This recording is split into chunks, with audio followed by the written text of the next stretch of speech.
Today we're going to talk about narratives. So, what is a narrative? A narrative is essentially just a story. Most novels and movies are narratives.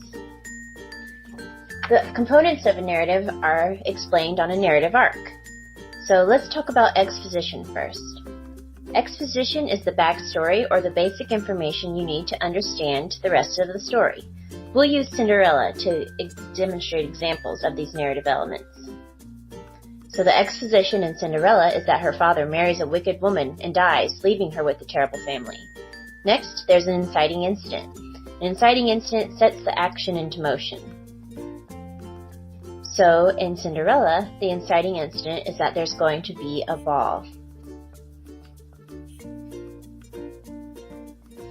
Next, there's rising action. Rising action can contain most of the story. And it's everything that happens in response to the inciting incident. So in Cinderella, the rising action includes the fairy godmother, going to the ball, meeting the prince, dancing with him, and leaving her slipper on the stairs. Next is the climax. The climax is the point of the story where the action reaches its highest point. So in Cinderella, the climax is where the prince finally finds her, and he puts the shoe on her foot and finds out that she is the one he has been looking for all this time. After the climax comes falling action. Falling action is where things begin to wrap up.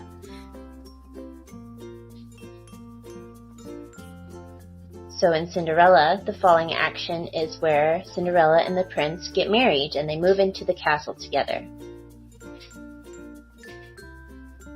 And then finally comes the denouement.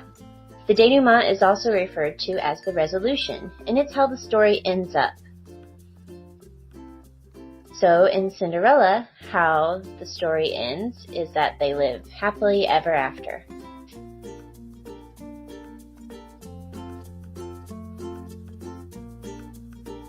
So these are the elements of the narrative arc. Exposition, inciting incident, rising action, climax, falling action, and denouement. Studying the elements of the narrative arc and identifying them helps us better understand a text.